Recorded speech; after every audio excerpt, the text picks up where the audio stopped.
The meeting will come to order. Thank you all for being here this evening, and Happy New Year to everyone. We have quite a crowd. I'm so happy to see. If only all our meetings would be like this, except through public comment. We could do it. Anyway, just saying. Anyway, the first order of business is to call the roll. So with that, Ms. Allen? Here. Ms. Hamlet? Here. Mr. Miniger? Here. Mr. Vartan? Present. Thank you. This evening, we were honored to have the Hilltopper Quartet perform for us upstairs. I hope you enjoyed that. I believe they're here with us tonight, and we'd like to ask them to lead us in the Pledge of Allegiance. So if you would come forward to towards the lectern and just lead us in that. And everyone, please stand.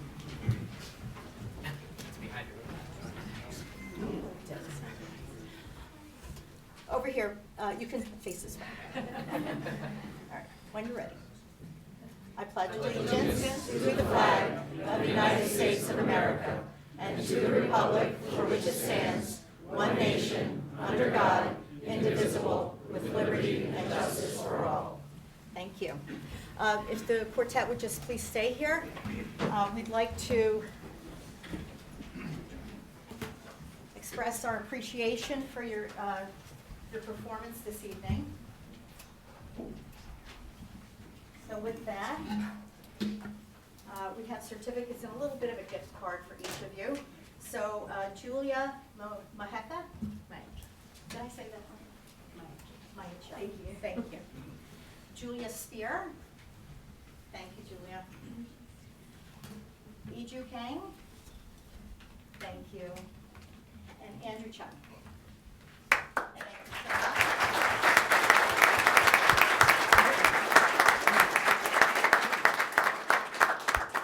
And last but certainly not least, our conductor, Navina Boyvik. Thank you so much.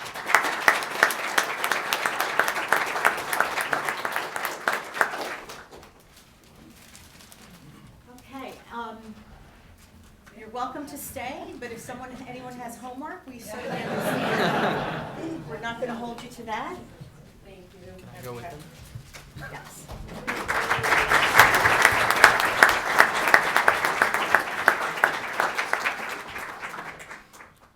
Okay, the next order will be to have our distinguished Reverend Dedison Harrell Jr.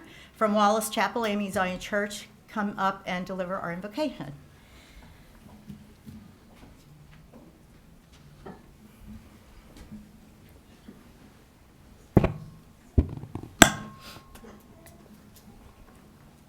Please bow your heads with me as we pray. Almighty God, we invoke your presence and power in this place tonight. You have called all of us to be your people, and you have purposed all our lives. We thank you, God, for the precious gift of life and your myriad blessings. We thank you for the faithful service of retiring Mayor Nora Radest and retiring council persons Marjorie Fox, Susan Hairston, Jamie Levine, and Phyllis Sank. We pray for them and the recently elected Mayor Elizabeth Fagan and council members Jamel Boyer, Bob Pulaski, and Kevin Smallwood. Dear God, we pray that you empower and enable the mayor, all council members, and city governmental officials and volunteers to work together for the common good of everyone. As a diverse community, help us, dear God, to realize that we are all of one blood and to accept and welcome diversity as a strength and a blessing. Fill Mayor Fagan, city council persons, and the residents of this city with a spirit of kindness, civility, compassion, justice, and love that will enable us to walk hand in hand with each other and be a beloved community. We acknowledge you, sovereign God, as the God of eternal possibilities and in your hand is the life of every living thing and the breath of every human being. We thank you, God, for your amazing grace, your faithfulness, your tender mercy, and your unconditional love. Creator God, we thank you for the various gifts that you have given to this governing body and to each of us. Guide, teach, and help us to use our gifts in ways that glorify you as we serve and work to be a blessing and help to others. In your holy name we pray. Amen. Amen. Thank you, Reverend. Okay, I think what we've all been waiting for. It's time for our swearings-in. The first will be our new mayor, Elizabeth Fagan. Elizabeth Fagan, will you please stand up with your husband and anyone else you wish, Kevin, and your family, if you wish. And you'll be sworn in by Assemblywoman Nancy Munoz.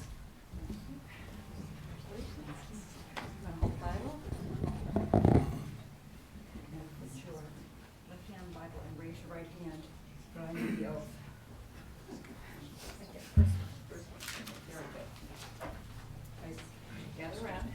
Come closer so we get to the mic. There we go. It's all good. Okay. I state your name. I, Elizabeth Fagan, Do solemnly swear do solemnly swear that I will support the Constitution of the United States that I will support the Constitution of the United States and the Constitution of the State of New Jersey, and the Constitution of the State of New Jersey, and that I will bear true faith and that I will bear true faith and allegiance and allegiance to the same and to the governments established to the governments established in the United States in the United States and in this state and in this state under the authority of the people. under the authority of the people. I do solemnly swear I do solemnly swear that I will faithfully, that I will faithfully impartially, and impartially and justly and justly perform all the duties perform all of the duties of mayor of mayor according to the best of my ability. according to the best of my ability. So help me God. So help me God.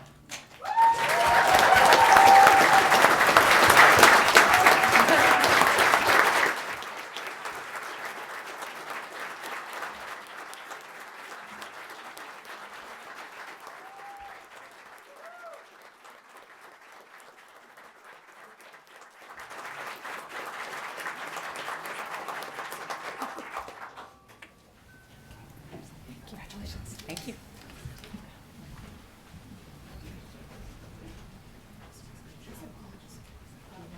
The Bible. Mayor Fagan, I'd just like to present you with your certificate of election. You're formally the mayor now for the next 4 years.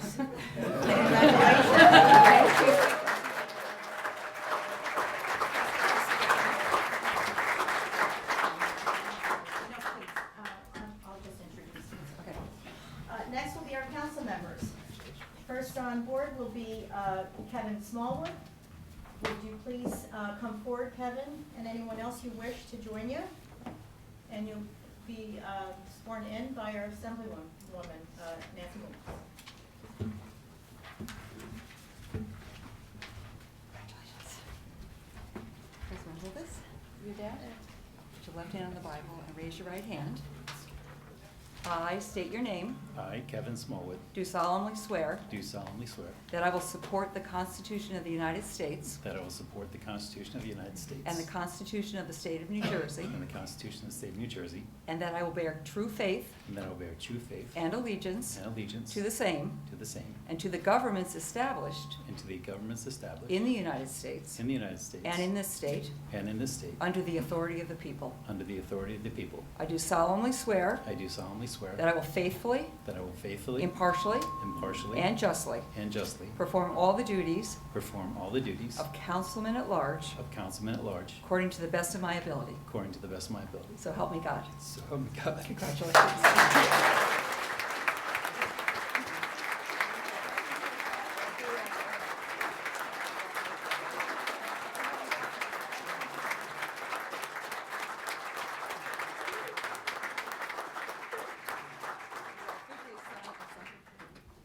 Here. I'll get out the way. Kevin, here, sign. bet that I wouldn't cry. Yeah. They won the bet. Then they bet that you would cry. Yes. Congratulations.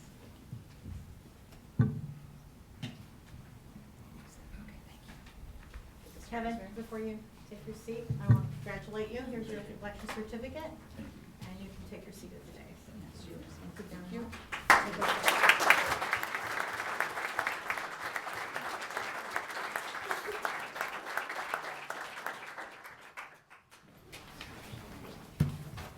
Next on board, Will Bob Pulowski and his wife Tremaine Stanley, and anyone else who wishes, please come up to be sworn in as council member in the first ward. You'll be sworn in by Assemblywoman Michelle Matsukubi. Please come forward.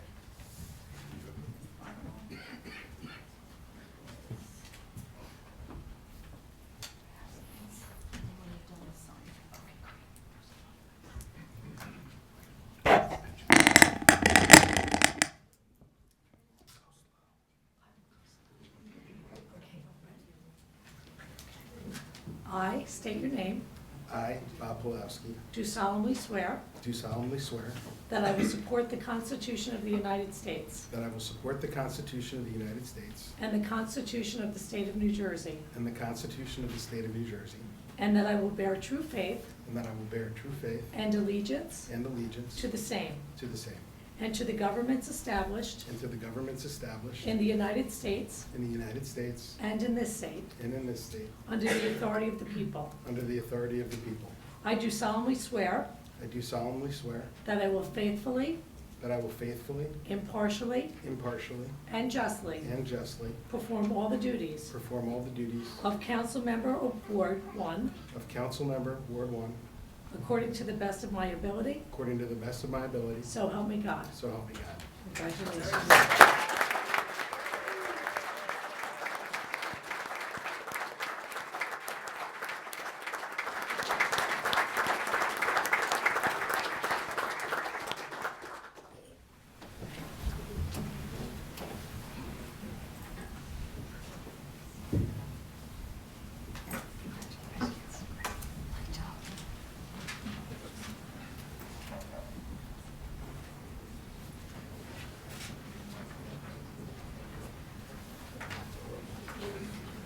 And Bob, presenting you with your election certificate. Congratulations. Please take your place at the dais.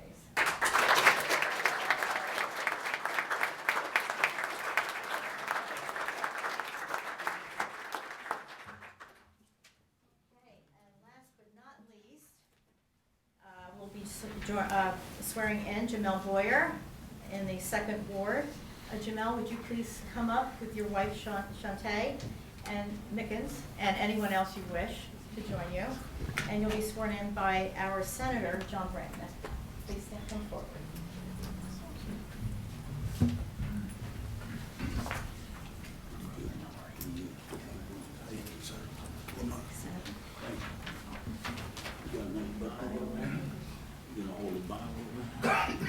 I brought a small army with me.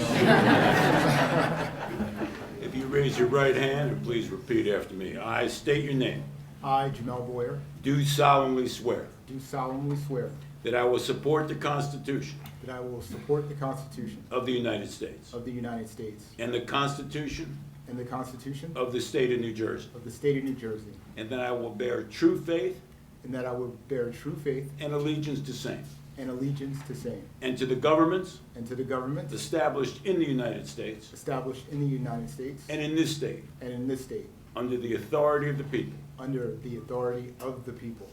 I do solemnly swear I do solemnly swear that I will faithfully, that I will faithfully, impartially, impartially, and justly and justly perform all the duties perform all the duties of Councilmember Ward 2 of Council Member of Ward 2, according to the best of my ability. according to the best of my ability. So help me God. So help me God.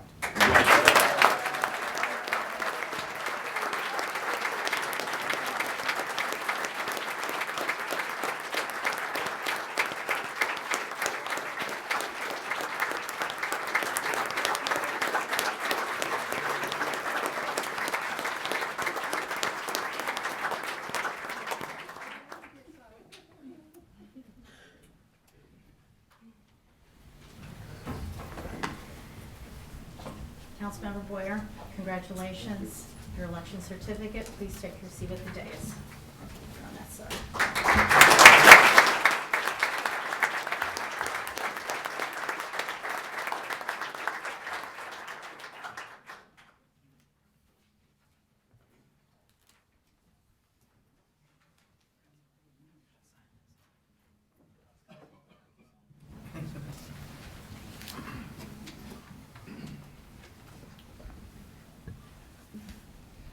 Okay, thank you all. That was exciting.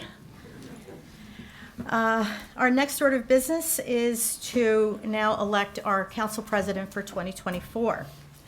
Nominations are now in order. Councilmember Hamlet? Yes, I would like to nominate my friend and colleague, Lisa Allen. Do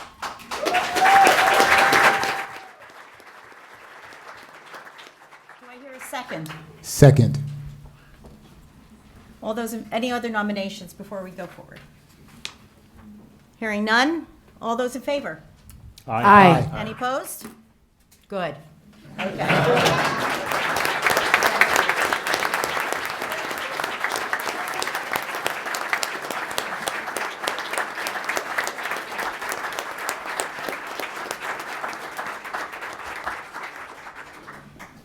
Thank you. Okay, the floor is yours, Council President. Thank you. Just need to turn on my computer here. Okay. The next order of business shall be to elect the Council President Pro Temp for 2024, who will act as President of the Common Council in my absence and as Mayor in her absence. I would like to nominate my friend and colleague, Delia Hamlet.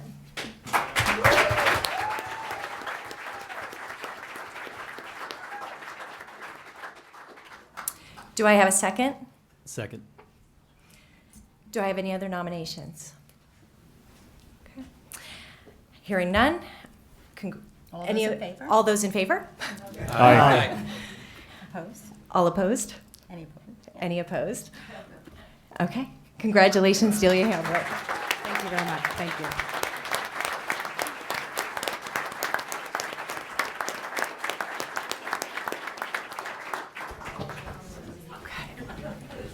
Did I put it upside down? Sorry. That's bad. Just checking if you're paying attention. Okay. Okay. I'd like to congratulate Councilwoman President Pro Temp Hamlet. I'd also like to recognize Deputy Clerk, I'm sorry, I'm a little nervous. It's okay. Take a breath. I'd also like to recognize Clerk Licatis for all that you've done. You are our rock. So I would really like a round of applause for Clerk Licatis.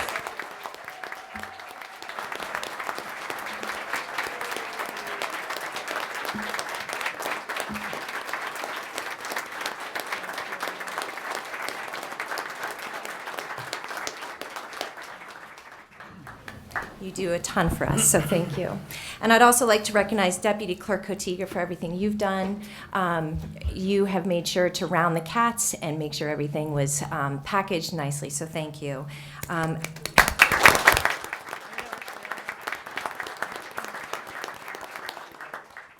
would also like to thank Reverend Harrield. As always, your words of faith always bring comfort, so thank you, Reverend Harrield. Thank you again to the Summit High School String Quartet. I would also like to recognize the dignitaries in the room. I would like to first recognize Congressman Tom Kane. Please raise your hand.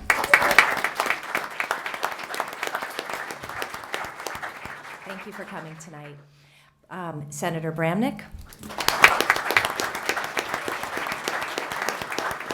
Assemblywoman Munoz. Assemblywoman Michelle Matsakudis.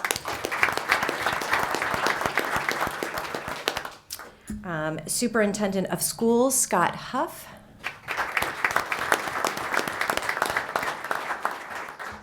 Mayor Nora Radest.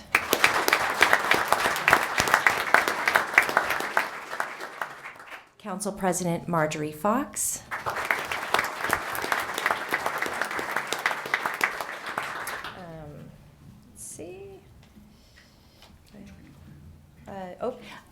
previous Mayor Jordan Glatt.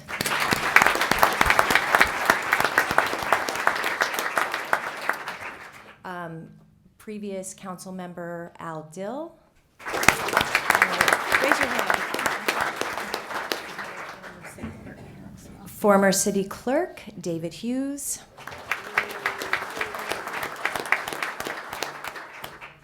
We have Republican Chair Nick Curial. Democratic Chair Lacey Cotter.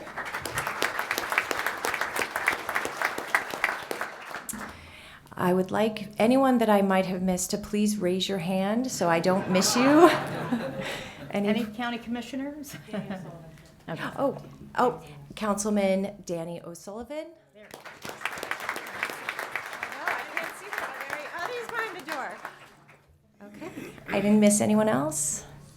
Phyllis? Oh, well, I was going to say you haven't gone out yet. Okay. Previous Democrat Chair Phyllis Sank and current council member Phyllis Sank. Well, outgoing. Thank you. Okay. I didn't miss anyone else? Okay. Great. Next, I would like to recognize our outgoing council president, Greg Vartan, who served in 2023 with the ceremonial gavel. Greg grew up, as many of you know, in Summit and has been involved with government and volunteering in his community since high school. His passion shines through as one of the youngest serving members elected in the history of Summit and is an inspiration for young leaders looking to make an impact. You can rely on his humor to bring levity to a meeting, which I'm kind of hoping for. He often reminds us that, he often reminds us that while this job is serious, we shouldn't take ourselves too serious. You might notice Greg is always prepared, always has his 3 bullet points, and he can be relied on for knowing even the smallest of details regarding the work that we do on council. Thank you for your service, and I'm looking forward to working with you for another year. And I would like to present you with this ceremonial gavel.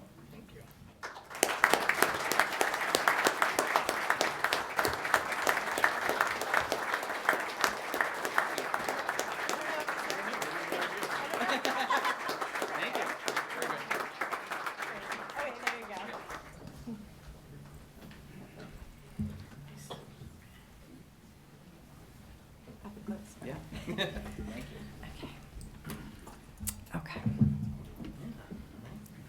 And here we go. So good evening. My name is Lisa Allen, and I am deeply honored to address you tonight as your council president for 2024.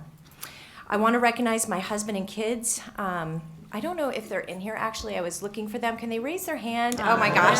If I seemed a little distracted, that's why. Because I was like, my husband and children are not here.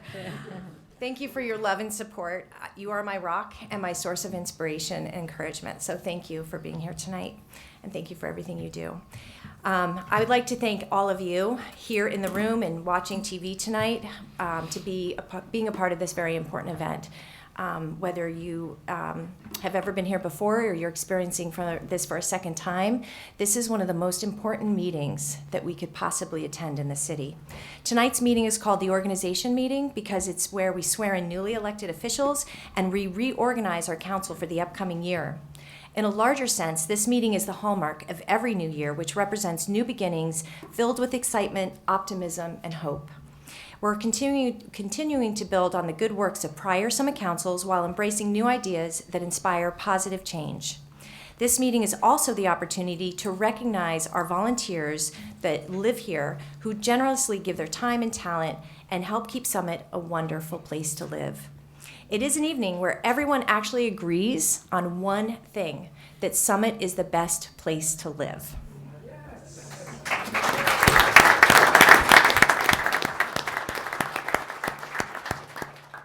Over the past 3 years, I've gotten to know many Summit residents from all walks of life, and it's my privilege to serve you in this new capacity. The outpouring of resident involvement in 2023 has been inspiring, and it has also reminded me that engaged citizens really do make a meaningful difference. So thank yourselves. Clap for yourselves. The difference between good communities and great ones, in which I would argue Summit is a great community, are those who can overcome ideological differences in order to accomplish significant and often hard work. Government can be difficult, but when we're willing to compromise, we build consensus. And when we build consensus, we build trust.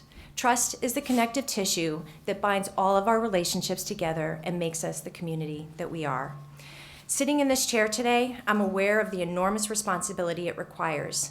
I pledge to you not to be perfect, but I promise I will listen, I will be honest, and I will do the best to my ability to serve you.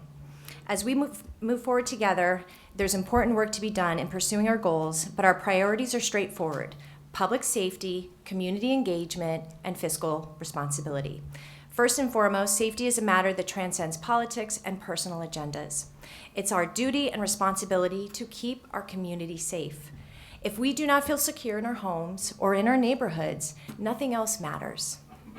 We will work tirelessly with our Summit Police Department to ensure that they have the resources they need to help keep us safe. To me, safety is nonpartisan and it is non-negotiable. Full stop.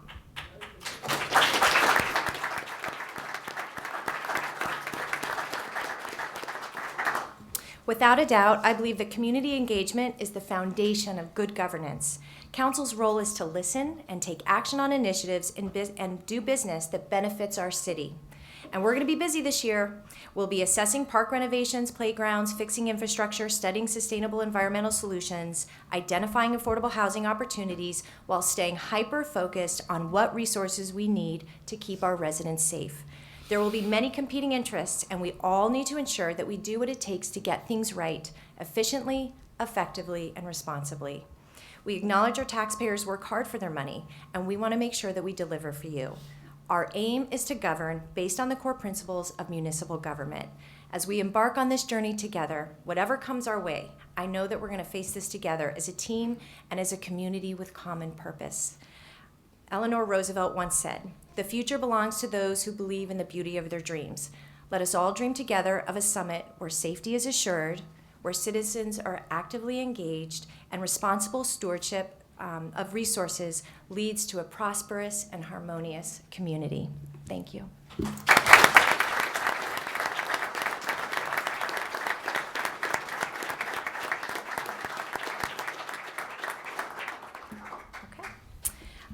Next on the agenda, just give me 1 second, thank you, is our farewell, our farewell address for Mayor. I'd like to call upon retired Mayor Nora Radest to deliver her farewell speech.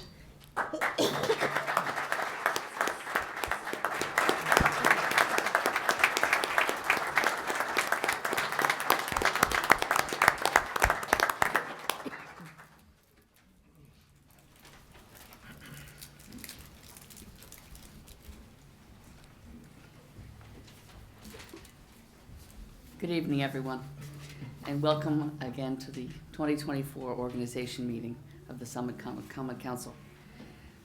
First, my heartfelt congratulations to Mayor Elizabeth Fagan, Councilmembers Jamel Boyer, Bob Pulowski, and Kevin Smallwood upon their elections to mayor and council. I want especially to welcome Mayor Fagan's family and the families of the existing and newly elected members. They will be dedicating, your mother, your father, they will be dedicating a great deal of time to our city. So make no mistake, your support is crucial to their success. I reiterate the welcome to the dignitaries that are here, and I'm delighted that you took the time to join us tonight. I have a small bit of advice to all of you on the dais, very short. In an era when world leaders struggle to speak a common language of comedy, collaboration, and cooperation, it feels to me as if the best and most useful way to encourage understanding is on a local level, where we have daily opportunities to advance our community and allow our better angels to shine. For the past 7 years, I have delivered the State of the City address from this podium, but I'm not going to do so tonight. I've written it, and it will be posted on the city's website, and I encourage you all to read it. I know that many of you are here to say goodbye to me, but most of you are here to welcome these guys. and you want to hear from them, so I will not be long. I am proud of the many accomplishments made during the year, and I am very grateful to our hardworking and dedicated staff and council members. I do, however, have a few thoughts and reflections of the last 8 years. I must start by thanking the amazing city staff. Every single person comes to work with the attitude that doing a competent job is not enough, but rather they believe it is imperative to do their best.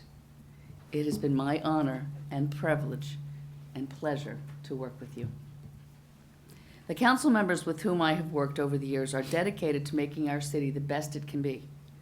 Once in a while, we've disagreed as to what is best for the city, but I have never doubted their intentions. Every council member has been a dedicated volunteer, and I am grateful to all of them for their collegiality. Last but not least, my family.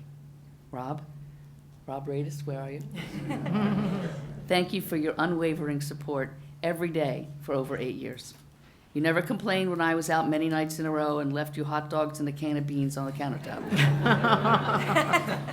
You were always ready to attend an event if needed, and you always gave me your frank assessment of issues that I was facing. Jess and Lauren and Emma, thank you for listening to me talk about the thoughts and concerns of the city. Thank you for going on with your lives, starting new jobs and new homes. In other words, building your futures while still supporting me with laughter and guidance. And of course, my wonderful grandchildren. Grace and John, you make me laugh so often, and I have loved it when you visited my office and when you've gone to ribbon cuttings with me. I know you had fun with me, but I think you really loved visiting Amy and eating her pretzels.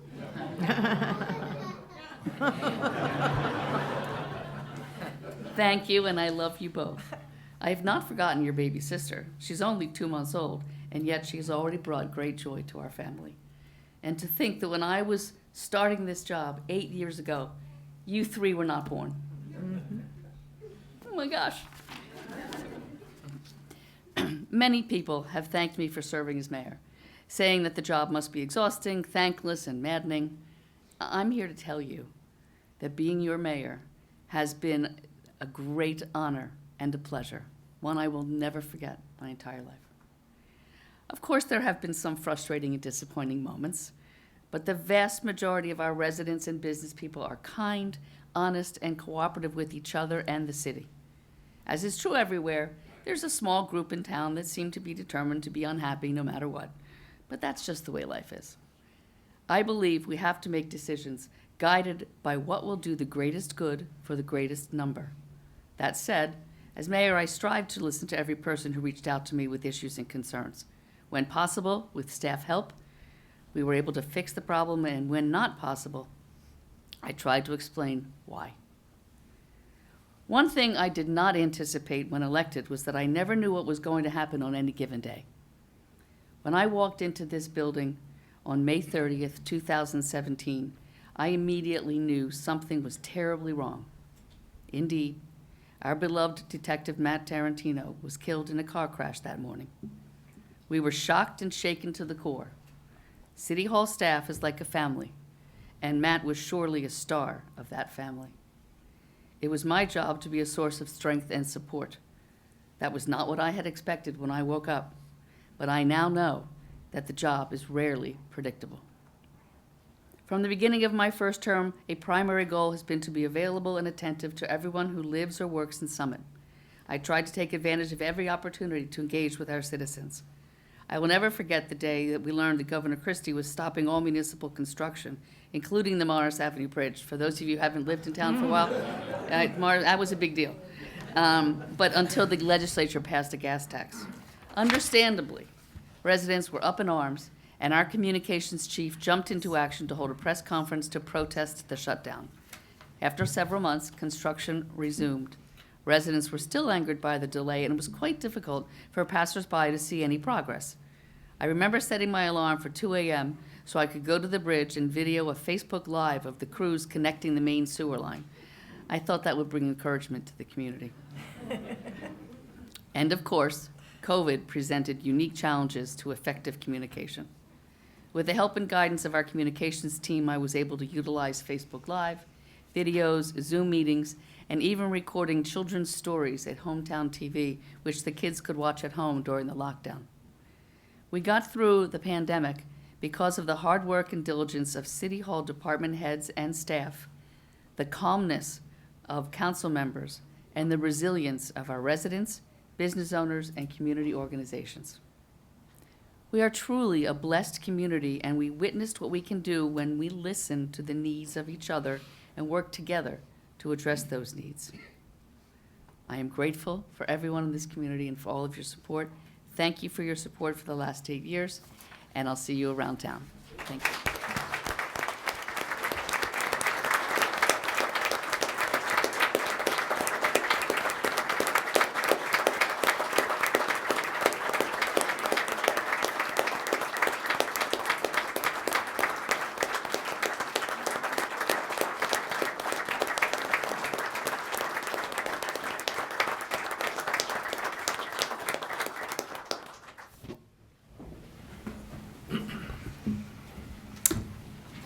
Thank you, Nora. Thank you for your service. You've been giving to this community for over 30 years, and your legacy is long. So we appreciate everything you've done. It's beyond being a mayor, so thank you. I can't believe those 3 kids weren't born when you started. Okay. My children. No, I know. Okay, I would like to now call upon Mayor Elizabeth Fagan for her inaugural speech.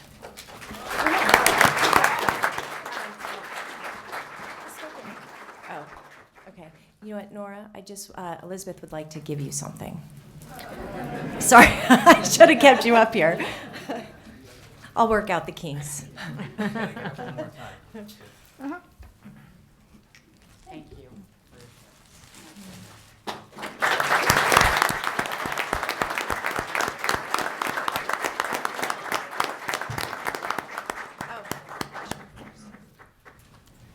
Take your heels off.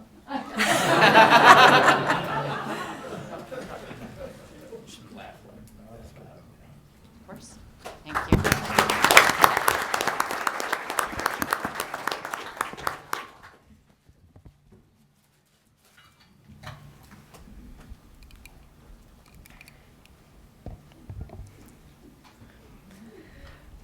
Wow, I have a couple of tough acts to follow, some really, really excellent speakers, so hopefully I'll do this role justice.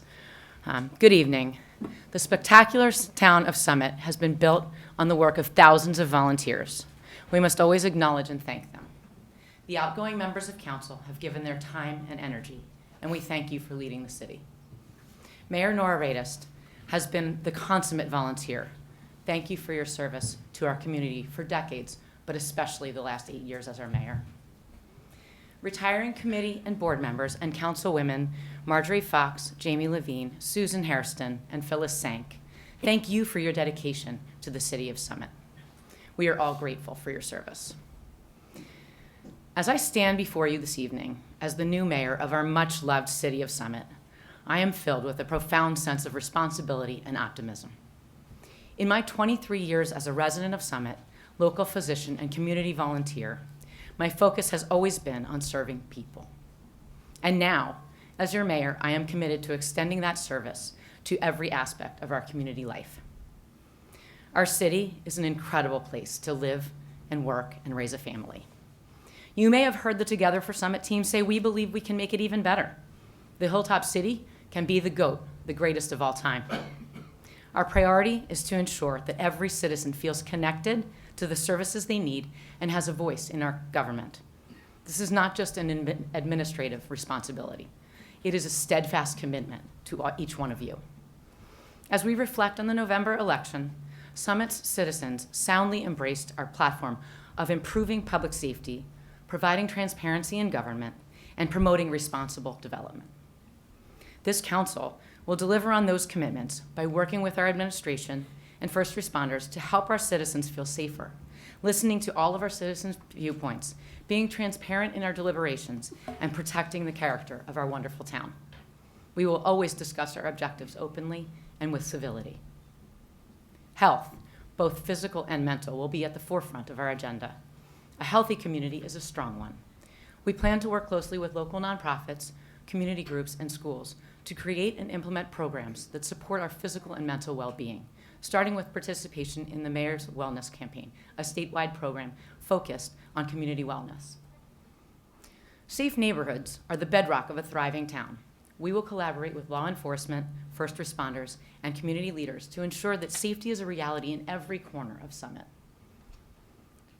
An essential aspect of my tenure will be partnering with and supporting our dedicated staff, the individuals whose contributions are integral to our community's success. That is a shout out too to Rosie and Nicole for tonight. They did a beautiful job preparing the reception, so thank you, ladies. Local businesses are the backbone of Summit's economy and community identity. We intend to foster an environment where new and existing businesses can flourish and contribute to the prosperity and vibrancy of our downtown and surrounding business districts and the well-being of our citizens.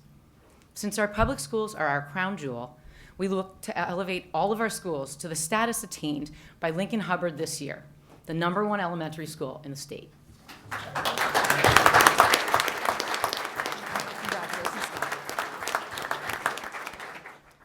Our commitment is to be available, responsive, and actively engaged with all of you. We look forward to next year when we can look back on 2024 and report on all that we have accomplished together. As we embark on this journey, we urge each of you to join us in fostering a community where kindness and collaboration are not just ideals, but our way of life. If we examine Summit's history, we see multiple examples of the community speaking up for what they believe. The Broad Street parking garage, moving the train tracks underground, the location of City Hall, the turf on Investors Bank Field, working with the county to create Glenside Field, and most recently, the Broad Street West project. We will continue conversations within and throughout the community so that we protect, preserve, and enhance the heritage of Summit with all of you over the coming years. Most importantly, we believe in the power of listening and coming together as a city. We do not always need to think the same way, but we do need to listen to each other. In our differences, we find strength and new perspectives. It is through understanding and respecting our differences that we can truly be successful. Together, we can build a Summit that not only meets our community's needs for today, but becomes an even greater place to call home for generations to come. Thank you for your support and your trust.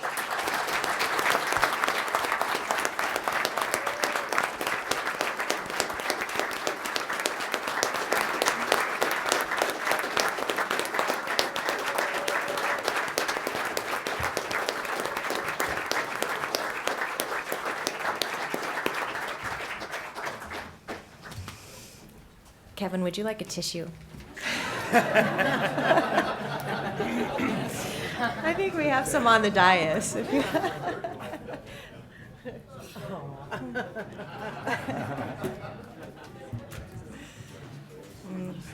first, I thought you were talking about me. I did too. I did too. It is an emotional night, and it's really wonderful that we're all sharing it together. Thank you, Mayor Fagan.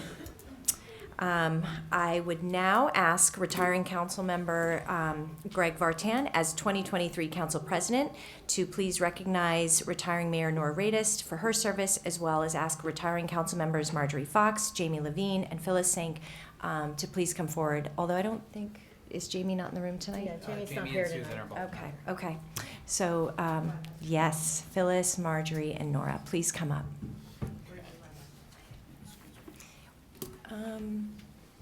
Where would you like them, Greg? I don't know. Over here. Over here? In your new chairs.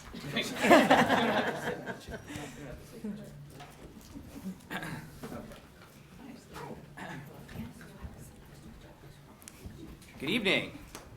If anybody needs a bathroom break, I'll only be like 90 minutes. It's fine. At least it has to be funny. So,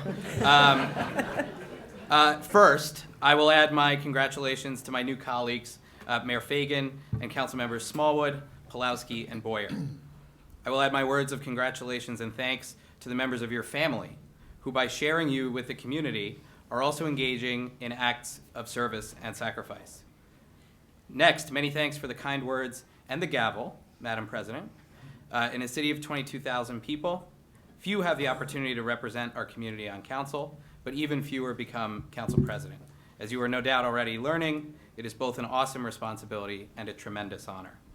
So on behalf of the mayor and council, I now have the pleasure to recognize 5 women whose contributions to Summit have made an indelible impression upon this already wonderful city and have, beyond a shadow of a doubt, vastly improved it. Marjorie Fox was council president for 3 years and served on council for 6.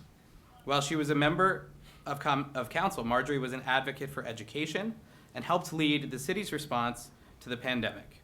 Marjorie also helped drive many initiatives to protect our environment, including the planting of more than 1,100 trees, supported the expansion of our recycling and composting efforts, and culminated in the adoption of the Community Energy Plan that will continue to ensure Summit does its part for years to come. Congratulations, Marjorie.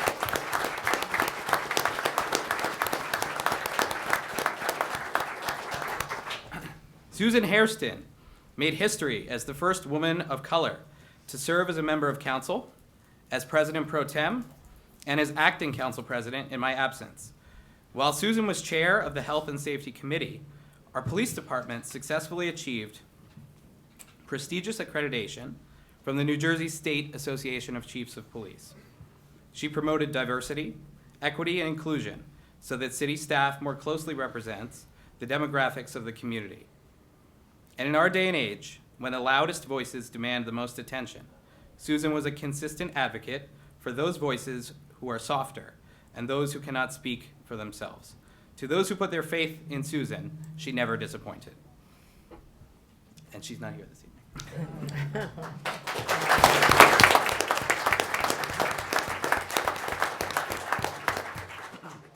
Jamie Levine, in her time as chair of the Capital Projects Committee, oversaw the most work on infrastructure and improvements to pedestrian and traffic safety in the history of our community. It was not that long ago the council simply wouldn't add new stop signs, wouldn't consider flashing beacons, and was not interested in sidewalks. These essential improvements that make our streets safer will continue to benefit this community for years to come. Jamie joined council at what some might call the peak of the controversy surrounding Broad Street West. As a member of the community who shared the frustration, skepticism, and conviction about the need to alter course, Jamie was steadfast in pursuing the information required, questioning appropriately, and making her position clear. Her leadership and advocacy on behalf of the community was crucial in helping all of us to reach the decisions we made to vote unanimously to end the relationship with the developers, repeal the redevelopment plan, and remove the designation as an area in need of redevelopment. She's also not able to be with us this evening.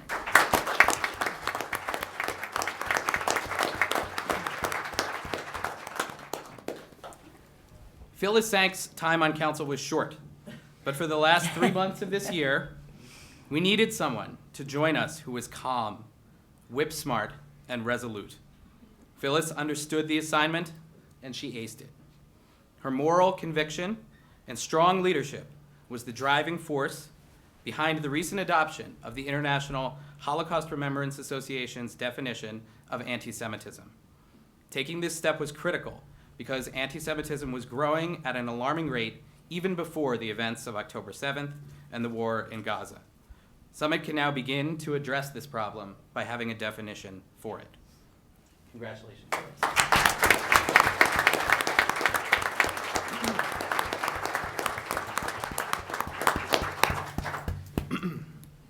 Nora Radest was the leader of our community when it faced its most serious threat. In spite of that, against the odds, and in contrast to many other communities, Summit is even better now. More people are alive, and more businesses are open because of her leadership during the pandemic. People are safer because of her leadership of the police department. Our schools are higher quality and more equitable because of her campaigning and fierce advocacy for full-day kindergarten. At the risk of becoming emotional, I'll close by saying this. In almost every measurable way, this community has improved as a direct result of her leadership. We are beyond lucky to have benefited from her service as our mayor.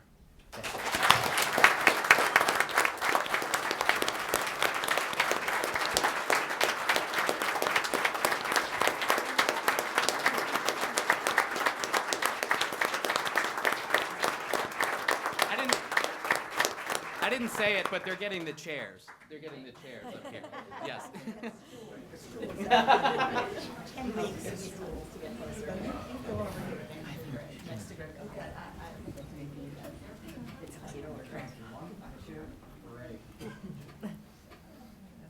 So only 3 months on council, Phyllis is telling us what to do. And she's right. And she's right. Of course. Yeah. But I feel I should only get a stool. Thank you. Yes. Thank you, Councilman. That was beautiful. You're done. Oh, yeah, come on up. Come join us. And I just want to give a shout out to Marjorie, who was working up until the 11th hour today on issues. So please, another round of applause of your dedication.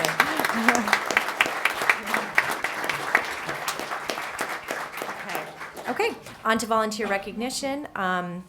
Nora, I hope you're at the end of the, oh no, you're gonna have to come back out. You should have sat on the end. Yeah, I would like Nora to come up to recognize our 2023 Volunteer of the Year, as well as the retiring volunteers who were appointed by the mayor. And actually, you'll be joining.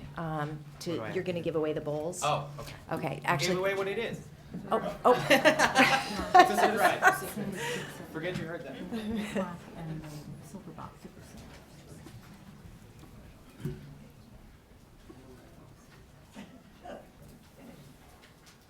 So we're going to recognize the retiring volunteers. This is volunteer of the year. Of the year, sorry. So a few years ago, maybe 4 or 5 years ago, we started, because we all talk about how volunteers are so incredibly important in Summit, and we just thought it would make a very good idea to single out one person who had done a lot of volunteering throughout his or her time living in Summit.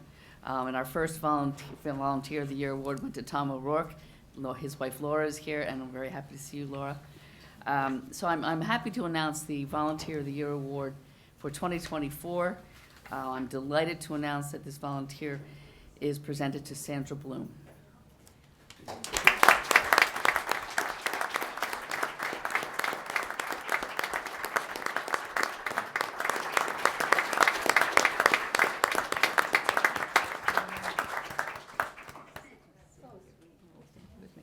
Okay. Sandy has provided decades of service to Summit, both through city boards and service organizations. Sandy served on the Board of Education from 2002 through 2005, serving as president in 2004-2005 school year. Sandy was on the zoning board from 2005 to 2010 and on the library board from 2014 through tonight. Sandy also served on the Wilson School Task Force from May of 2004 through 2005. But service to the city of Summit was not enough for Sandy. She has been deeply involved in her faith congregation, Temple Sinai. Sandy served as vice president from 1993 to 94, and then president from 94 to 96, which was a pivotal time for Temple Sinai.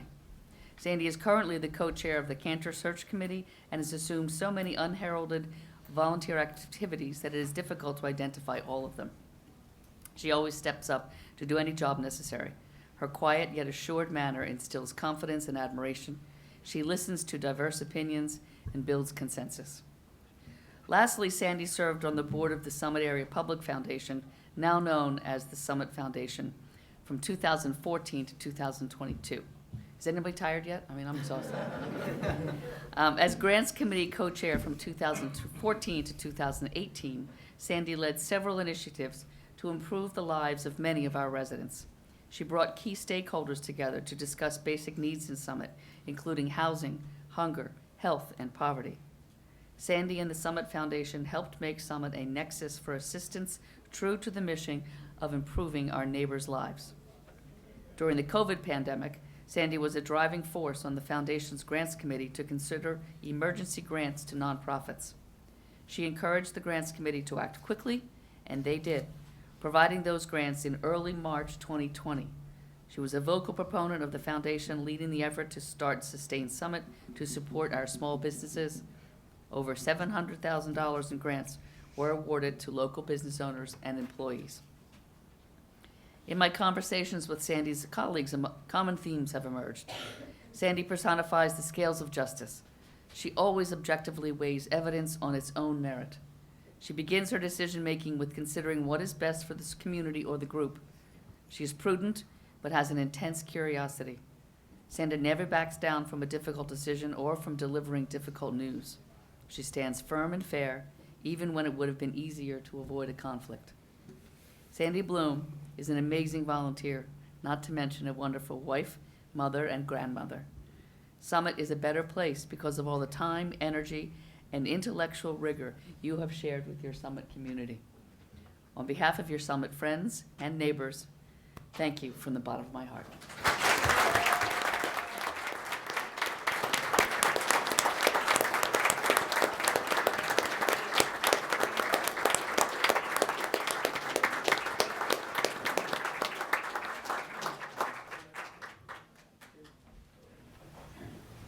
I briefly like to read the certificate.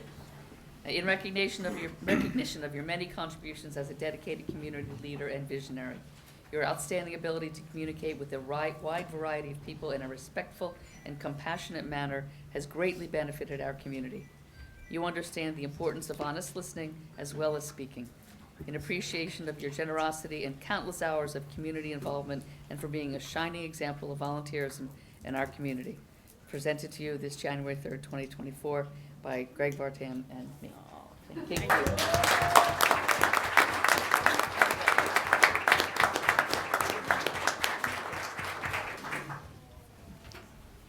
Okay.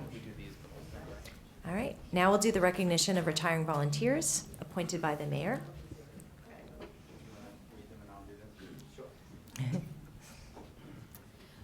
If you're here, please come forward to accept your gift.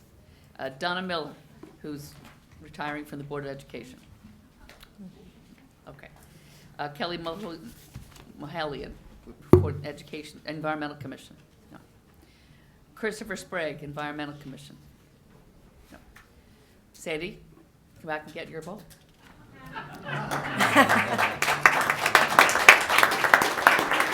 And this is for your this is for Sandy's 2 terms on the Library Board of Trustees. Thank you. Bill Anderson, Planning Board.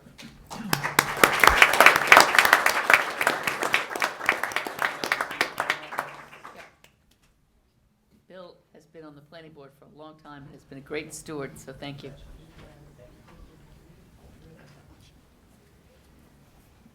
Jay Brinkerhoff. There he is.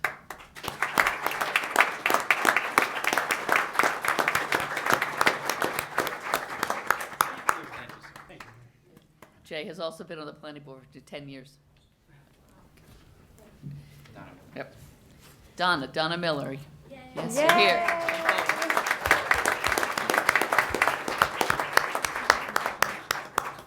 Donna had the unenviable job of being head of the Board of Education during the pandemic. Ellen McNeil, who was on the planning board. I don't know if Ellen's here. Is she here? No, okay. Tom Arcella from PAL. Jamel Boyer, I know you're here.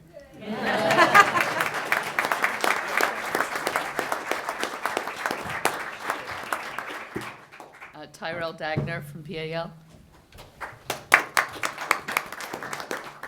Joe Beauchamp, PAL.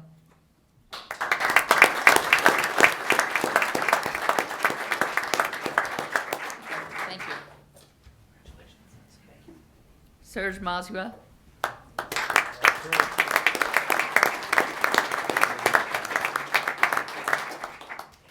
Ryan Schaefer, PAL.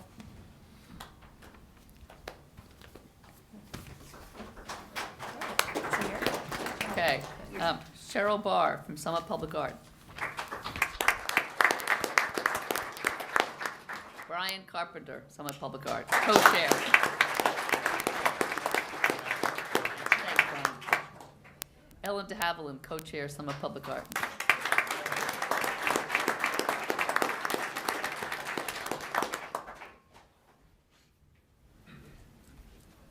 Thank you,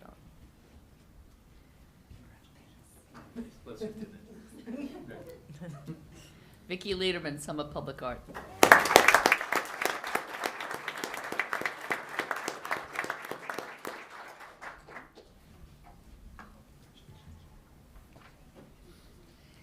Lainey Seeger, Summit Public Art.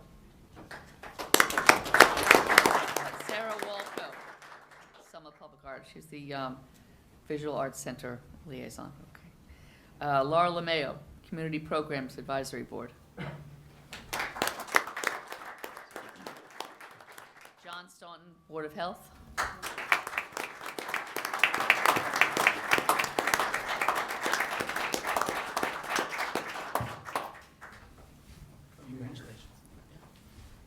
Thank you. Susan Bowen, the Broad Street West Redevelopment Advisory Committee.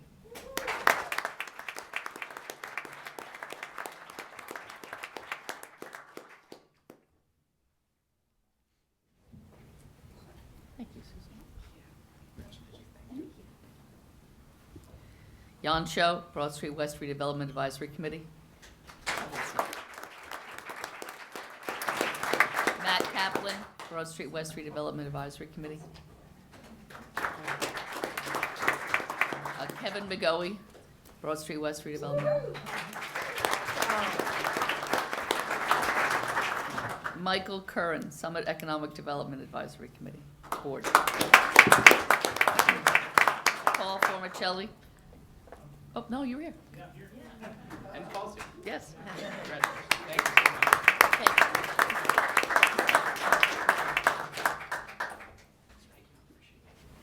Thank you, Paul. Julie Keenan, Summit Economic Development Advisory Board. Timothy McAloon, Summit Development Advisory Board. Joyce Yao. Dennis White, Housing Authority. Lisa Campbell. I know I saw Lisa.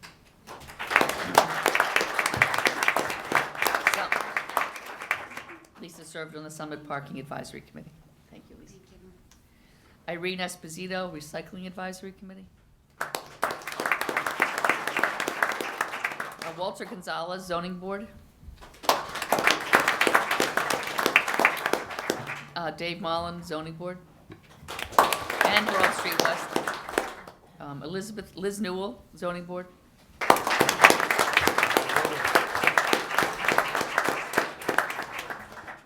Thank you, Liz.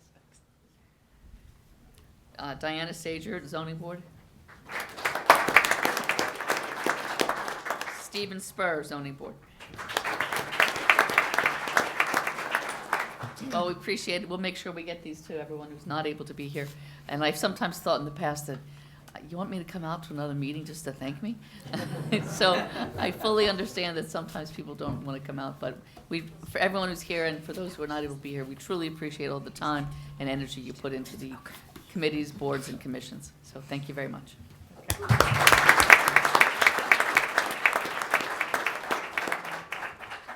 I have one thing that's not on script. Go ahead. It has been alluded to that one person, particularly in this building, makes everything run smoothly. And one of the phrases, questions, statements that I've heard the most in my 8 years here has been, well, ask Rosemary, she'll know.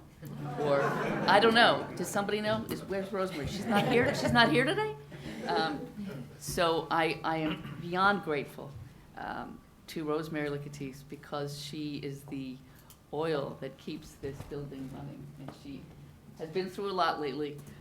And this is something just for me. Some lady came into my office about a year ago and said, I have something that was given to me by the city when I retired because I was such a great volunteer.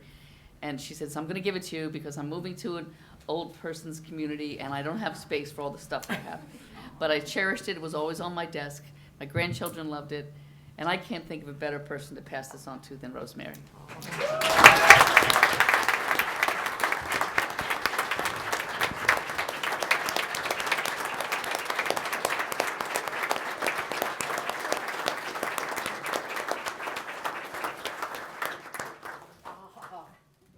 Key to the city. too.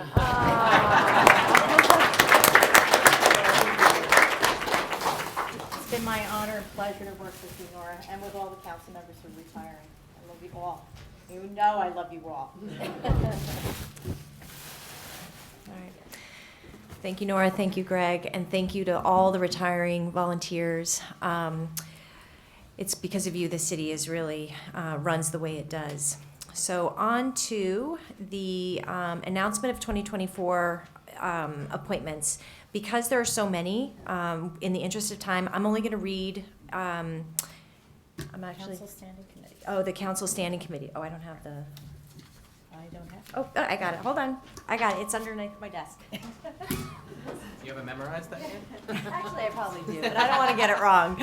I'm just going to announce the Council Standing Committee. So this is the organization meeting. We end up with all our new committees. And so we are going to have Councilman Vartan chair the Administrative Policies and Community Relations, along with Councilman Boyer.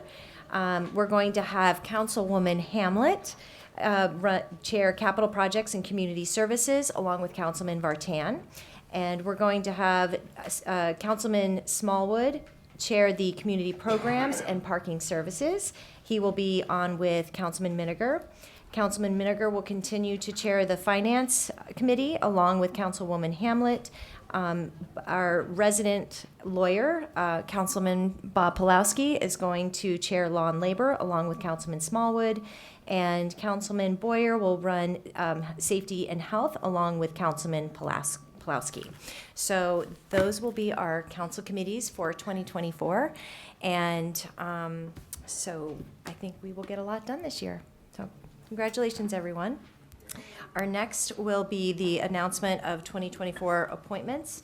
And in essence of time, I will only, we're just going to let you know that there have been some tweaks to the list because we made some changes, but you can just go to the website, you can take a look, they're all there. But if anybody is a volunteer that is still in the room, please raise your hand, whether you're retired or you're new. We just want to recognize you. Thank you for your service.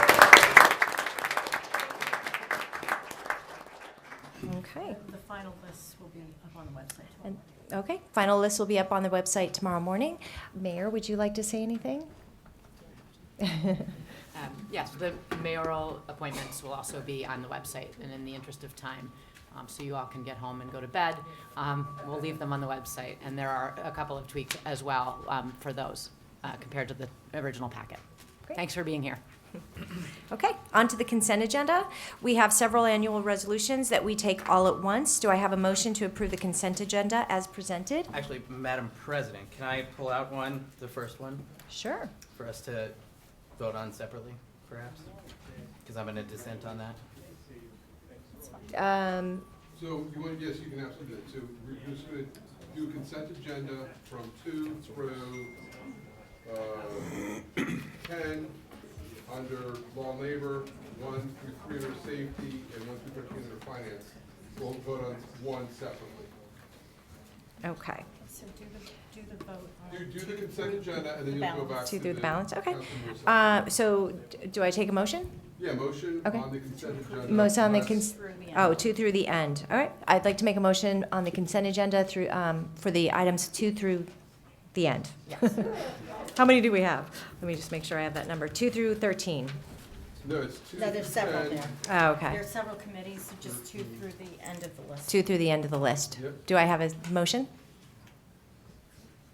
Anyone? Motion.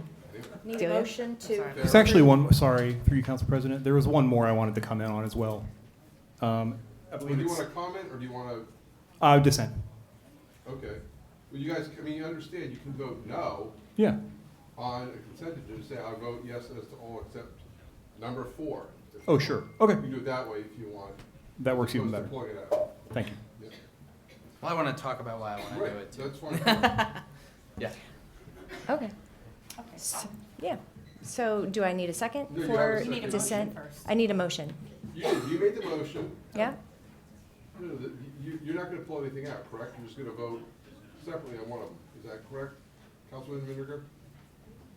For the one that Councilmember Vartan is pulled out. Yes, I'll vote separately on that one. Okay. The other one, I just want to make a comment on. That's fine, you can do that, that's fine. You need a motion and a second, so Council President made the motion.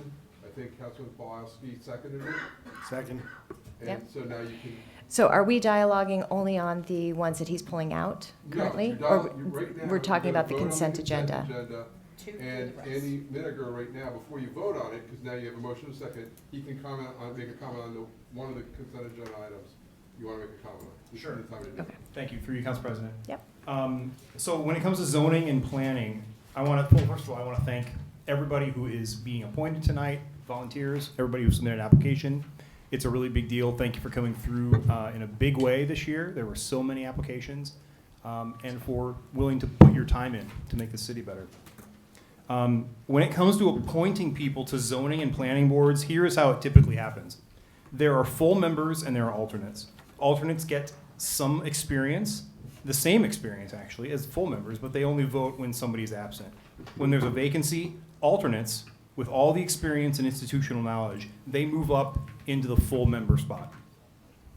And council and mayor appoints a new alternate.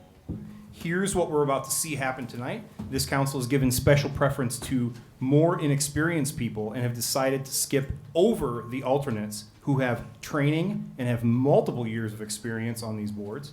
Tonight, you're going to see them skip over that highly relevant, hands-on experience. Why? That's what I would like to know. In the case of the zoning board, these full members will be sworn in, get this, tomorrow. They'll be sworn in tomorrow, and then asked to vote immediately on things that could absolutely change the nature of neighborhoods.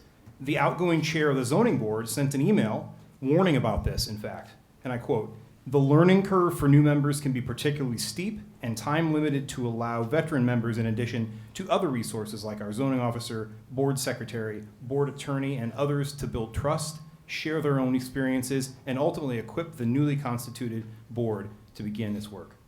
Veteran members that we are passing over.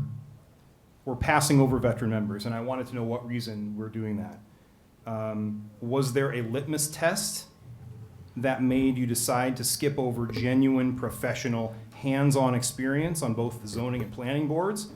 If there was some compelling reason, make us aware of that, please. I'm opposed to skipping over alternates, which is why I will be voting against that section of the consent agenda. Okay. I'd like to make a comment. Yep. So picking all of the committees this year was as challenging as it is every year. What I will say is we had more applicants, I think, Rosa, you might be able to say, than probably in the history of Summit, New Jersey. So the days are not happening anymore where we don't have volunteers. So we were flooded with volunteer packages this year. And I will tell you with full confidence that I have 100% confidence, Councilman Miniger, with the appointments that we selected. When we initially were looking at the planning and zoning boards, we have this wonderful lawyer here next to us, and he said, why do we have to move the alternates into the main positions if we don't want to?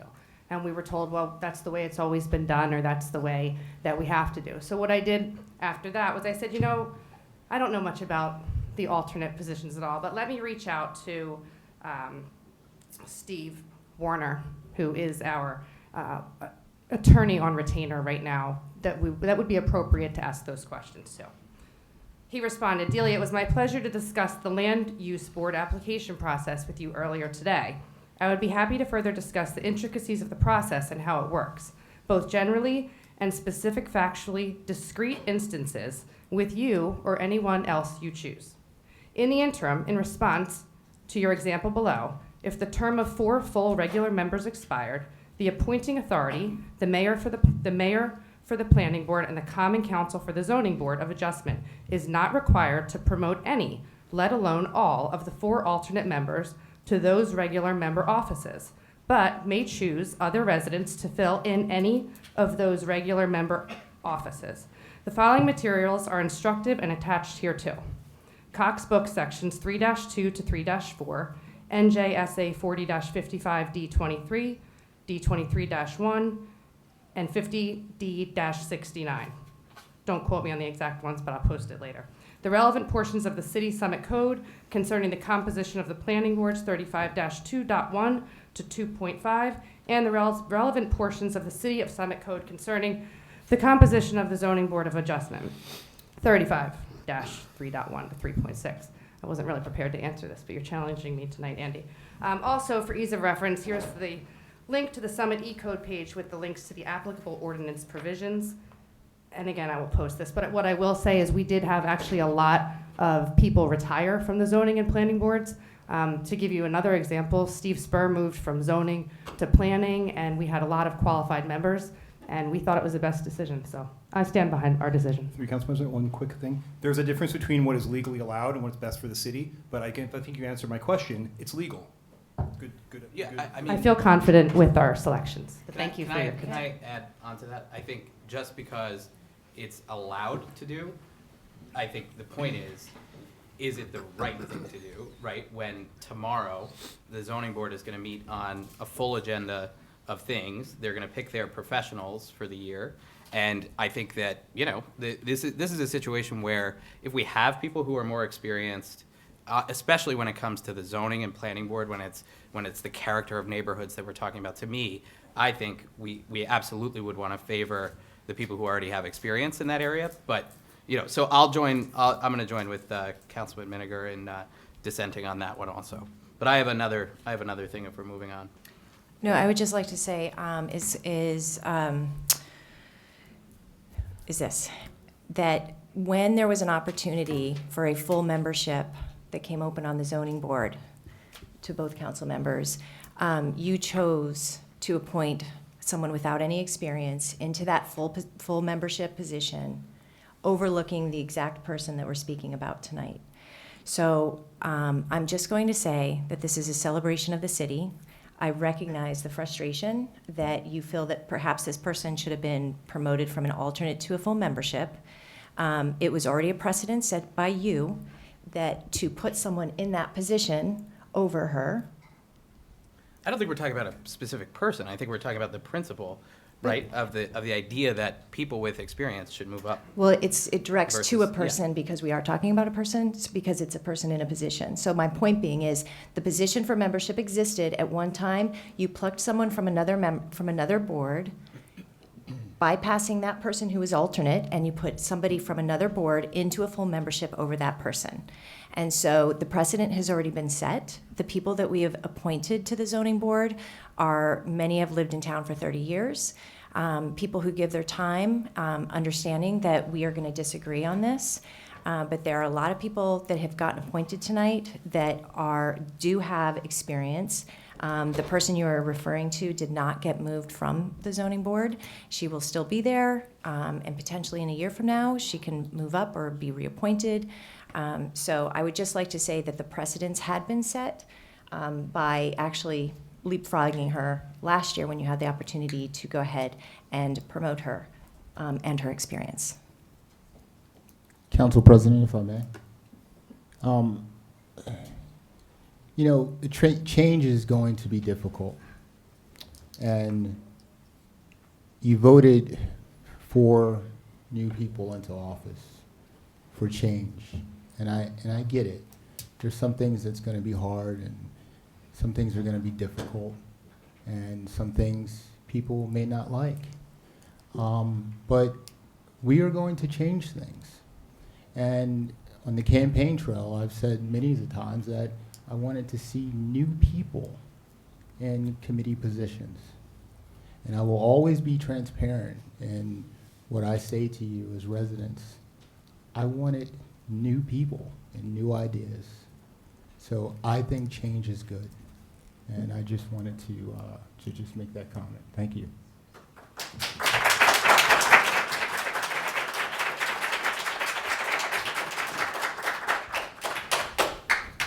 Thank you, Councilman. So, Council President, you'll do a vote on the consent agenda, and then the one item you guys can then take separately. There's going to be one more, though, too.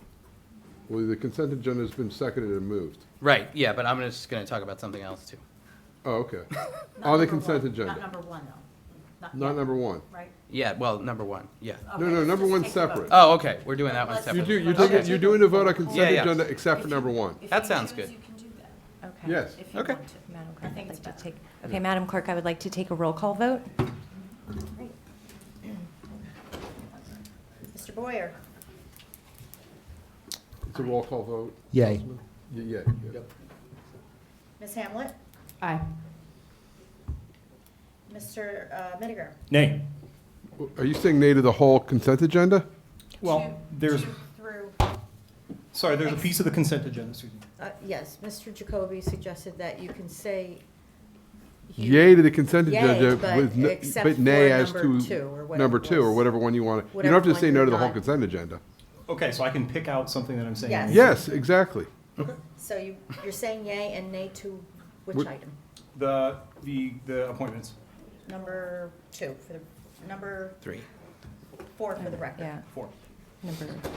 So it's yay to all except for number 4. Yes. Okay. Mr. Pulowski? Aye. Mr. Smallwood? Aye. Mr. Vartan? I'm aye, with the exception of ID number 10565, which is nay. Okay. And President Allen? Aye.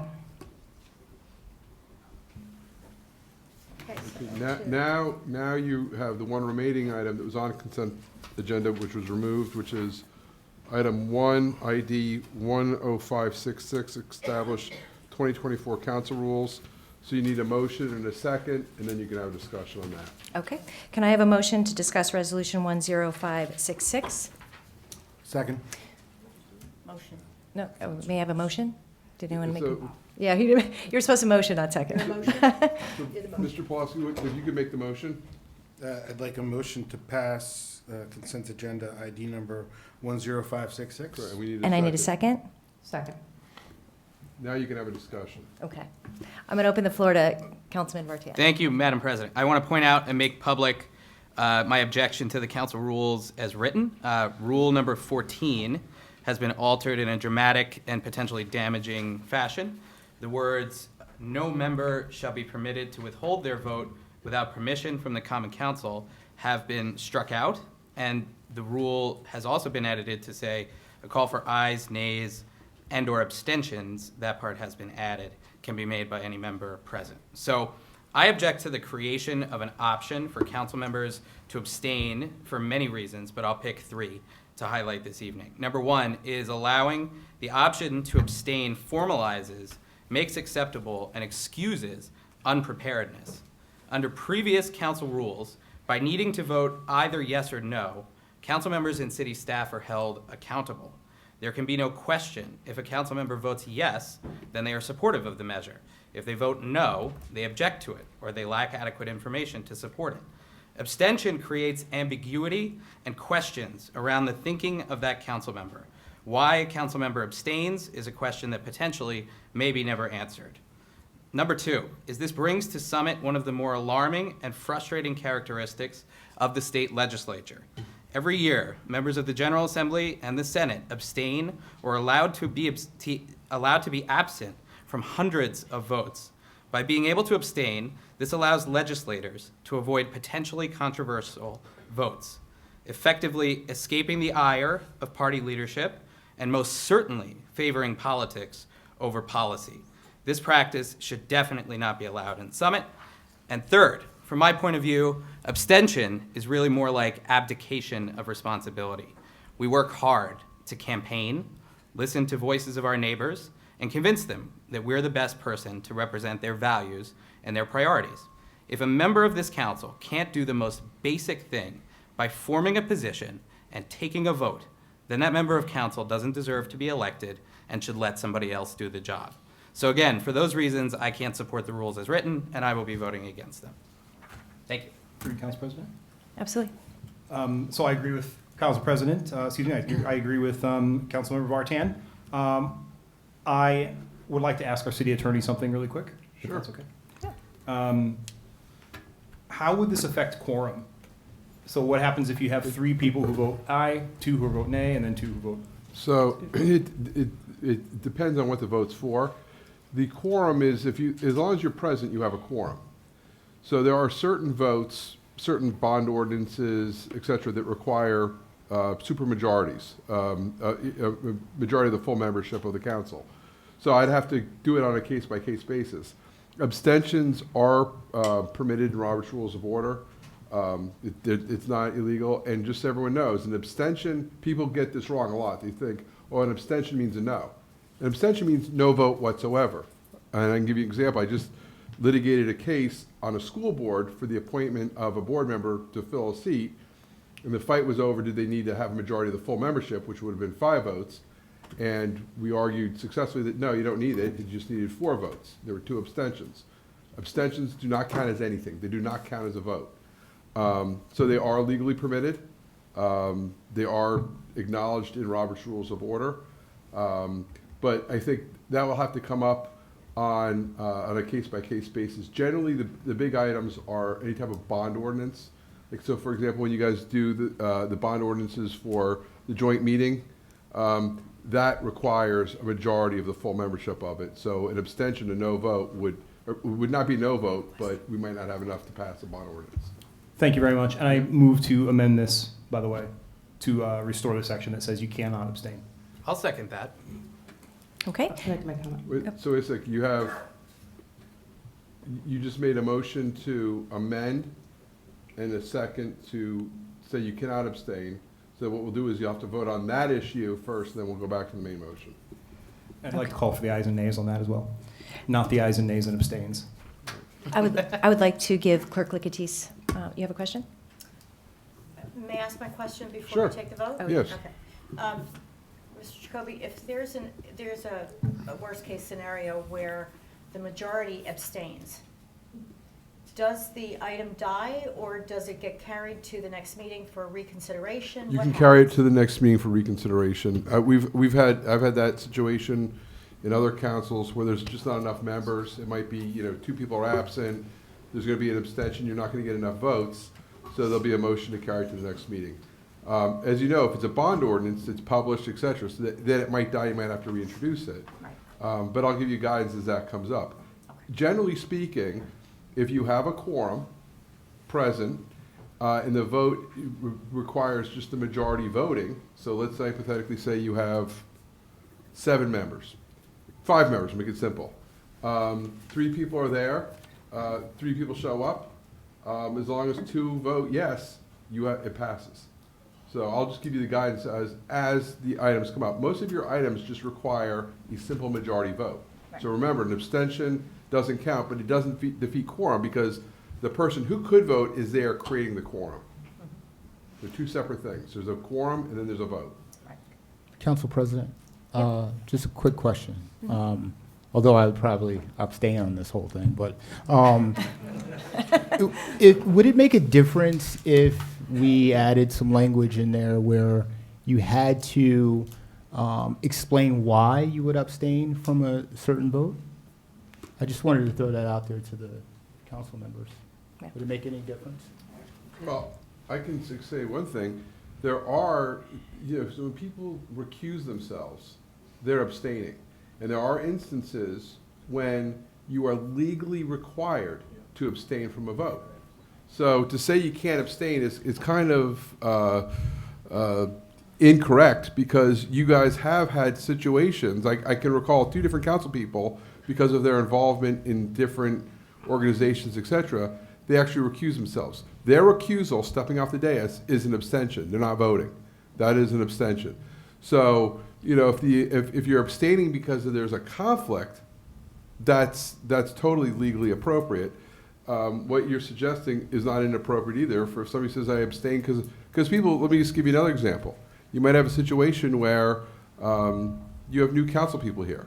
They might say, you're voting on minutes. I wasn't here. I'm going to abstain on it. I have no idea if they're accurate or not. That would be a common way where people do abstain. But I can tell you, the one thing I can tell you is if you do represent a lot of different public entities, if you have somebody who abstains a lot, guess what? The voters sense that. Right. Because they elected you guys to do a job, and if you're somebody who's not willing to do your job, the voters get that very quickly. I would like to give the floor to Councilwoman Hamlet because she's been waiting. Yes, I just have 2 quick questions. Matt, so would you say we've been doing this all along? You have been doing abstentions whenever people have recused themselves because of a conflict. That's absolutely true. So my first question is, yes, we've been doing this all along. Yes. Yes. My second question, in your experience in this form of government, what percentage of municipalities are having abstentions? I would say that almost every municipality and Board of Ed that I represent follow Robert's Rules of Order. And whenever they defer, if there's ever any dispute as to their council rules, you defer to Robert's Rules of Order. Robert's Rules of Order do permit abstentions. Understand. So maybe we can put some language in about Robert's Rules, because we really don't put that in our language right now. Yeah, I mean, it happened during the one vote where I tried to table something, and I think we got in this quandary during that. Yeah, you can pass this and you can amend it again at your next meeting, Right. where you guys could just simply reference whenever there's an absence of guidance or a disagreement, the Common Council will defer to Robert's Rules of Order for guidance. And then my third question is, when someone recuses themselves, do they only have to recuse themselves from the dais, or should they recuse themselves from that entire process? Entire process. Got it. So if we're in committee and we're talking about something that we would typically recuse ourselves from as a vote, we should typically, okay. You have to, there's a lot of court cases that say that being involved in a process and then just recusing yourself on the dais is not an effective recusal, because you've already tainted the process by being that involved. Makes sense. Good. Thank you. I would like to recognize Councilman Pulowski hasn't had a chance to speak. Yeah, so Councilman Vartan gave several reasons why he thinks a councilperson should not abstain. And like Mr. Giacobbe just said, a councilperson would abstain at their own risk if they're not prepared or some other reason that you don't think is a good reason. But I think that's for each of us to decide for ourselves, and not for us to vote, that decision on everybody else. Most bodies like this allow for abstentions. Surely there are other reasons why someone might want to abstain. Mr. Giacobbe gave a couple of examples as well. And in terms of whether we want to add in there that you need to give an explanation as to why you're abstaining or not, Law and Labor is going to take a close look at the council rules after this meeting, and possibly make some additional changes. And so we can talk about that again after. But for today, there's two changes in here. One is allowing for abstentions, and the second one is moving public comment to the beginning of meetings. So just I'm sorry. in 2 seconds Okay, go ahead. 2 seconds of follow-up. Go ahead. So the way that we had it written before, right, no member shall be permitted to withhold their vote without permission from the Common Council, right? That's how we had in the council rules codified the process of recusal, right, which is absolutely completely appropriate if there's a direct or indirect conflict of interest. But I think what we're doing tonight is we're intentionally making a change. I don't know the reason why. I don't like the change. And to the point about, letting council people decide, I mean, the whole concept of what we're doing here is we're deciding on the rules that are going to govern how we go about this year. And that's the reason why I'm objecting to it. So I'll leave it at that. Through you, Council President. So we have been doing this all along, but in the instances that are in the best interest of the city. So recusing yourself when there's a conflict of interest, or even the appearance of a conflict of interest, or when you weren't here and voting on the minutes, but pretending like you weren't elected to represent the people, and you don't have to make hard decisions or do your job up here. That's not in the best interest of the city. So that's why I'm going to not vote for this. I just want to weigh I will in. vote in the affirmative to revert back to what it was before. Excuse me.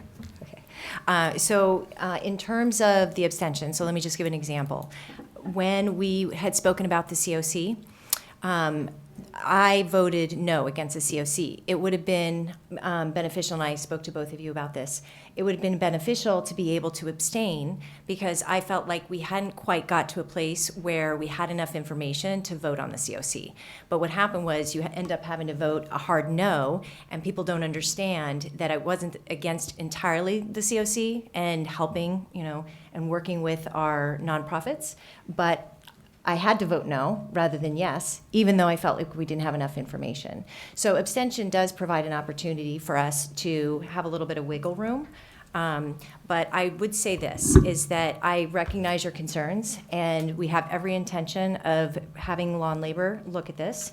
We're going to go back, make sure that if there's anything that we need to deliberate over, I am happy, and so is Councilman Plowski, to look at this, discuss it.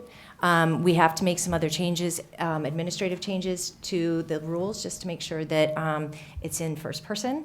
So over the next month, we'll take a look at it, and we're definitely going to work together as a council to ensure that we're all comfortable with these rules, because that's really what it's about.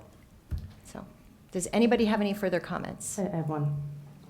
Just a quick administrative, Rosie, on page 3 of the council rules. Letter B should reference 7A, not 6A. What number? I'm sorry. Page 2. What number? Line 7. Line 7. So I can get with you after, Rosie, but it should letter B, it should say, an individual council member receiving correspondence shall decide whether it should be treated as correspondence as set forth in 6A above. It should read 7A above.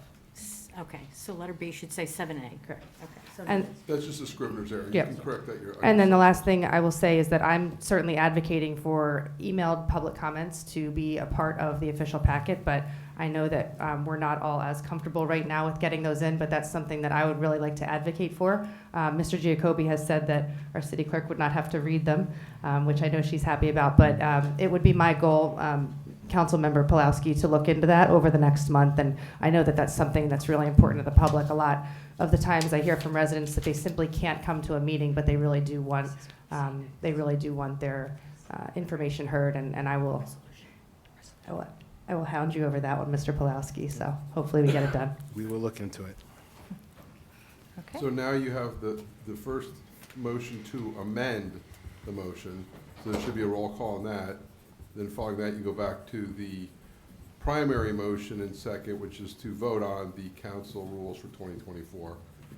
Okay. Okay, you guys are keeping me on my toes. All right, you're making me better. You want me to just say it? Yeah, so I would say that we need to make a first motion No, to we had a motion and a second to amend. amend the. So it's a vote Yep. on the amendment to remove number abstentions. 10566. Yep, vote on. the amend- Vote, Yep. it's a vote to amend the Vote to council the rules as amend- written. Council to rules is written. remove To remove the ability to have abstentions. the ability to have abstentions. So do a roll call on that, please. Madam Mayor, may we do a roll call? Madam Clerk, yes. Clerk, sorry. Madam Mayor, you guys are purposely doing this to me. Greg. Mr. Oh my Boyer. God. Mr. Boyer? So the vote is to remove the abstentions. Yes. Is that? Yes, just their amendment. So we want to, so No. if you don't want to keep the Change. change, To include abstentions. If you want to keep the abstentions included, you vote no now. No. Ms. Hamlet? Nay. Mr. Miniger? Nay. No, you'd say yes. no, you're saying- yes. I'm so sorry, everybody. Why don't you just You abstain? you guys are not doing very well at Robert Rules of Order. For the record, Mr. Miniger, you We're gonna have to have a agreed to amend? I'm agreeing to amend Yes. because I introduced it. Jeez. Okay. Mr. Pulowski? Nay. Mr. Smallwood? Nay. Mr. Vartan? Aye. Ms. Allen? Nay. So that the motion to amend fails. Now we go to the primary motion, which is the motion to vote on the 2024 council rules as presented in the agenda. Okay. Madam Clerk, please take a roll call. Mr. Boyer? Yay. Ms. Hamlet? Aye. Mr. Miniger? Nay. Mr. Pulowski? Aye. Mr. Smallwood? Aye. Mr. Vartan? Nay. Ms. Allen? Aye. Okay. Council President, before we move on, just to clarify, Councilman Pulowski, you're going to do a comprehensive review on the council rules, right? And then we're going to take another look at it as the year goes on, right? I mean, this is the first meeting of the year. You know, we just took office. I think there's some things that we want to look at, and I just want to clarify that you are going to do a comprehensive review on the rules moving forward, though. Yes, that's correct. The Okay. Law and Labor Committee will. Yeah. Okay. And I don't know if anybody caught it, but we moved public comment to the beginning of the meeting.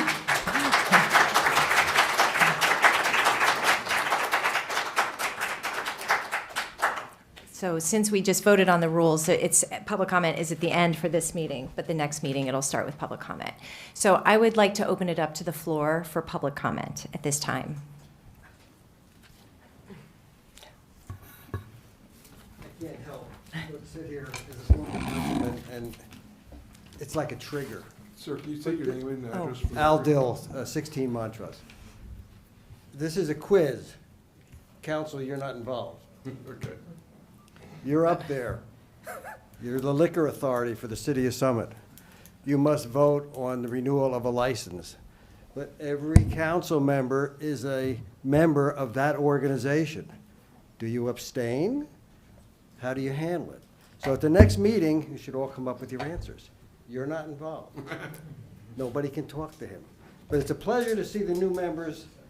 It's going to be a great year. I can tell already. Just changing the comments to the beginning will give a lot more vitality to the residents and an opportunity to come in and speak.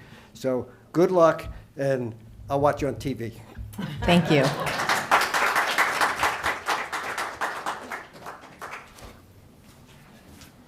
Any other comments? Well, I would like to actually open it up really quickly to the council members because we didn't get a chance to say anything early on. But I just want to say this is how government works. So I actually like that this happened tonight. So anybody from council would like to say anything tonight before we adjourn? If you don't mind, Council President. Absolutely. So my mother is here from Alabama, and I know this is kind of an unreal thing. Moving here from Newark in 4th, 5th grade, I'm sure that you didn't have the foresight to see your son sitting up here on council. But I'm sure that by middle school, it was probably a possibility. So thank you, Mom. You provided me with so much guidance, and all of the fire that I have in here is definitely from you, and I appreciate you and I love you.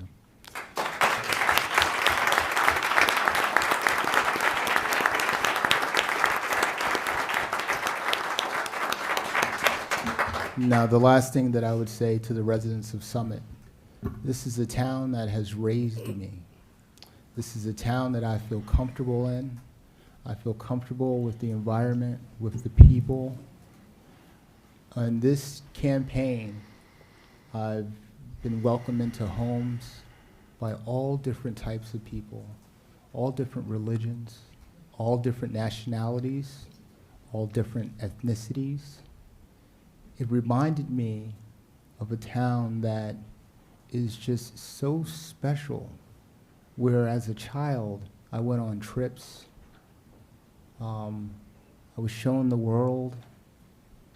And I was thinking to myself, if we did that as parents, the same thing that parents did with me when I was in middle school and high school, kind of took me in and showed me different things, came to my house and ate my food, right? Our folks' food. And I went to their house and ate their food. And as you get older, you sort of don't need any, diversity training, right?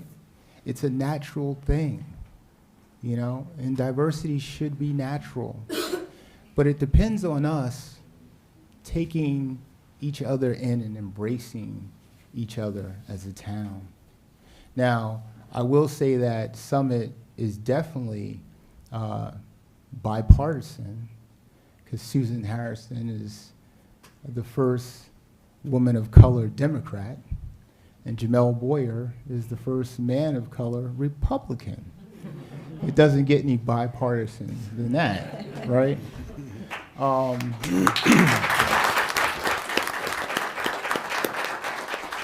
But to end this conversation, I think the people of Summit should be very proud of themselves.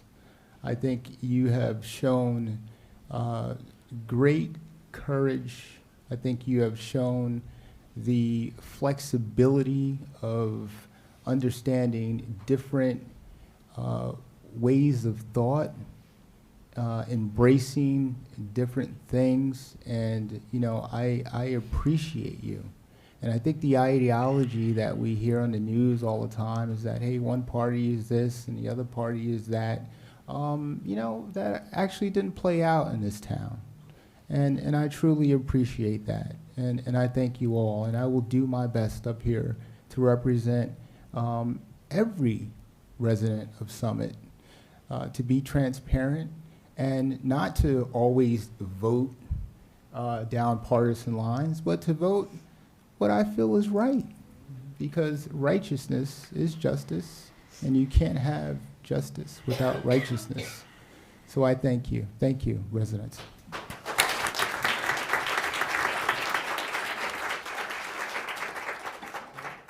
got nothing. I said a lot tonight. I'm not following that. So maybe we could, maybe I can make a motion that Jamel goes last. Because I do want to say something. It won't be as good as that, but we did an interview before all the ceremonies and everything today, and one of the questions that Amy Cairns asked us was, why is serving on Common Council or mayor important to you?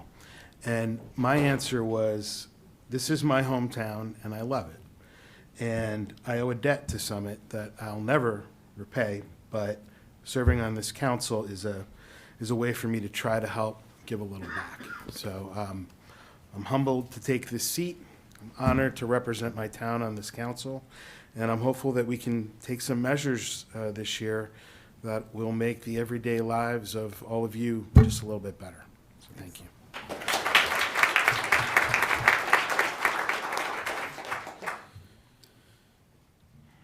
One thing. Yep. I just want to say Councilwoman. thank you to all the city staff for making today such a special day. Rosie, Nicole, Amy, Carnes, your entire department, Michael, your department, thank you for all the staff being here so late. There's so many days that they're here so very late, so thank you. And thank you to our outgoing council members. Phyllis, I really enjoyed working with you in law and labor. We were like a tiger team in there. That was awesome. I mean, who would have thought? The one good thing that came out of this is Phyllis Sank and I, she held everybody accountable, and it was really fun to watch. And it was just a true testimony that Democrats and Republicans can get along. And you wowed me with your experience in there. And Marjorie, I was calling Marjorie even up until the last hour. So thank you to Jamie and Susan. These guys work tirelessly. So thank you. And Michael, thanks for sticking with this new crew here. We're honored that you're here. We might be moving your seat a little more in the center of the activity, but we're really excited to have you on board, and we're really looking forward to starting 2024. And I'm looking forward to working with all of you. And I certainly hope, as Jamel said, at least the Together for Summit team, we won't be voting together all the time, that's for sure. And if we do, then that would be a huge surprise. But I think a lot of us will have some really good discussions up here, and it should be exciting to watch. Thank you. Okay. Councilman Miniger, any final words? No, again, I'm sorry I voted against my own introductive. Anyway, I'll do better next time. Madam Mayor? I just want to say thank you all for being here. I'm really looking forward to serving this wonderful community. And I am remiss because I did not thank my family. So they've left now. I think I upset them so much. That's why I was crying. So thank you to my family and my friends, and my brother who came all the way from Villanova tonight with his wife. Thank you.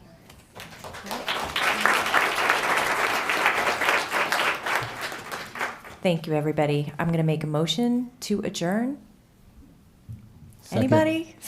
We got to get this. Second. Second. Anybody? Second? Jamel second. Oh, I didn't hear it. Okay, okay. All right, adjourned. We got to vote. Oh, we got to vote. All in favor? All in favor? Aye.